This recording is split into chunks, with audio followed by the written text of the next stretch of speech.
What is your dream team? It's your boy Neal back with another reaction video, guys. Here we are with top 10 moments of Ayrton Senna Brilliance. We watched the Top Gear tribute on him, and he seemed like such an absolutely phenomenal driver, but also an absolutely phenomenal human.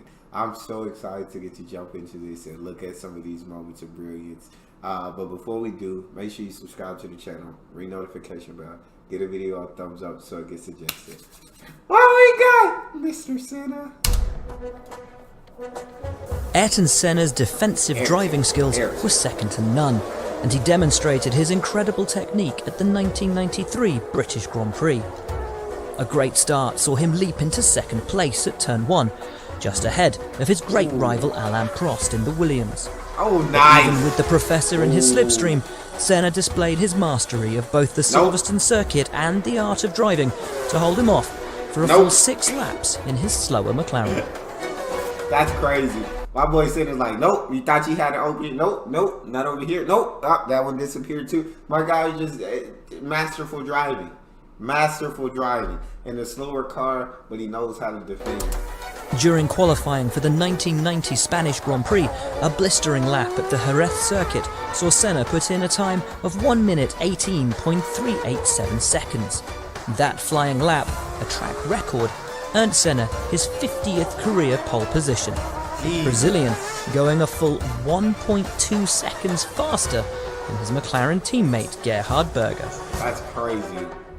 That's insane, bro. 4 years earlier, the first 1.2 seconds. Insane. First Grand Prix to be held at Jerez saw one of the closest finishes in F1 history.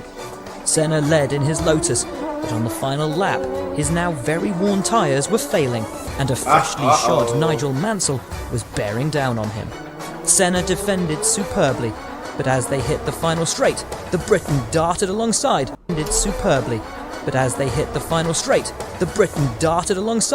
And the two future champions sped for the line.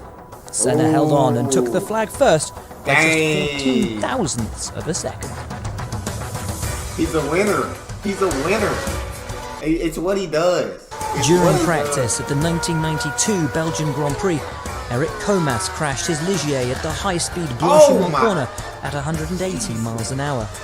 The Frenchman was unconscious with his engine still running and his foot pressing on the accelerator, pumping fuel into the system. Senna stopped his McLaren and dashed over to his stricken colleague, and spotting the danger of an imminent explosion, switched the engine off. Comas would later state that Senna had undoubtedly saved his life. That's crazy, bro. That's what I mean by even a more amazing human being, bro. The fact that he was like, F this race, yo, I don't care about this, bro. Like, this man's life is in jeopardy. And so to go back and turn that engine off, which ended up, you know what I'm saying? Like they said, no doubtedly saving his life. That's just absolutely phenomenal, man. I love to see that, bro.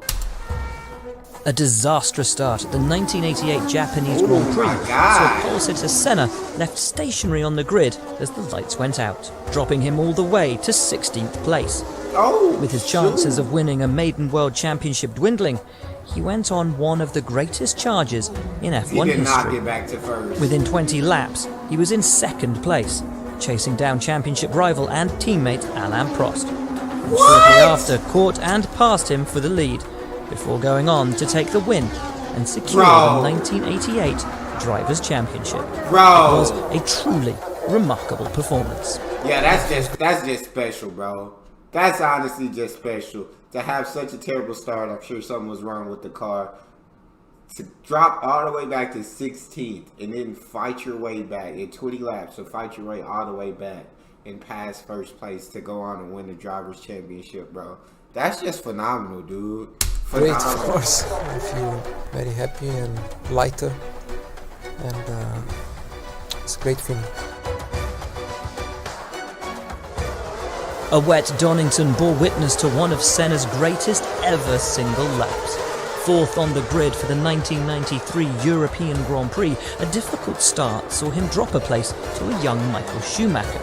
But the Brazilian maestro then displayed all of his wet weather mastery, passing Schumacher and Carl Wendlinger through the Craner curves. And by turn 7, he'd overtaken Damon Hill. Then, with 2 corners to go, he slithered inside Prost and muscled his way through into a lead he would not relinquish. Jesus, that was incredible. Senna's reputation as a wet-weather genius was established in his rookie season at the 1984 Monaco Grand Prix. Starting in 13th and in near-torrential rain, Senna masterfully manoeuvred his Toleman up to second place, passing legends such as Niki Lauda along the way. He chased down and passed race leader Alain Prost on lap 32, but Prost complained that the conditions were too dangerous, and clerk of the course Jackie Ickx agreed, red flagging and stopping the race. As the results were then counted from the last completed lap, Prost was awarded victory, cruelly denying both Senna and Toleman an historic maiden win. Wow, that's a tough pill to swallow. Sometimes that's just how it is, but it still doesn't make it any less tough to swallow. But his ability to drive in rain like that on wet surfaces is insane, bro. Like he's a fearless driver, bro. He's absolutely fearless, and his ability to do that is so crazy to me. Senna's win would come though, and it was again the weather that allowed him to prove his authority. At a rain-soaked Estoril in 1985, having secured his maiden pole position, he pushed his Lotus to the limit. As drivers behind him aquaplaned and spun off in droves, Senna sailed around the sodden circuit, leading from start to finish, and beating second-placed Michele Alboreto by over a minute to secure the first of what would become 41 career victories. Over a minute? Until the second place car came out? That's insane. And like, I don't understand how they driving it. So like, when you're behind, because you don't got no windshield wipers on this car. So is that rain not just like, or from their tires coming up and just shooting you in the face? Like, how are you seeing through it? Is that's what I'm just struggling to understand. So y'all let me know in the comment section. How do they see through this? Is there something that helps them? Or, cause that rain just looks like if you're behind somebody, it's just shooting you in the face from their tires. In his 8th season as a Formula One driver, the now 31-year-old Senna finally won his home race in front of his adoring fans in Sao Paulo. Qualifying on pole, a superb start saw Senna lead for some 65 laps of the Interlagos circuit. But then, with the duck about to be broken, his McLaren's gearbox began to fail, losing a succession of gears until only 6th was available. As Williams' Riccardo Patrese and the rain clouds closed in, Senna managed to steer his stricken car home for the win using only one gear. As the Samba celebrations began, the victor, physically and emotionally exhausted after his grueling efforts, was barely able to lift the trophy. That's crazy. Perhaps Senna's single greatest moment was this qualifying lap from 1988. Senna himself remarked that his performance that day transcended his sense of reality, saying he was driving the car by a kind of instinct, only in a different dimension, well beyond his conscious understanding. No onboard footage of the lap exists, but his time of 1 minute 23.998 was almost a second and a half quicker than teammate Prost. Truly, a legend at work. Oh, he's just sensational, bro. One of the greatest to ever do it. Absolute legend in the sport. That's all we got. You guys got a favorite video suggestion? You can subscribe to Patreon or drop it in the comment section. It's your boy Neal. Out.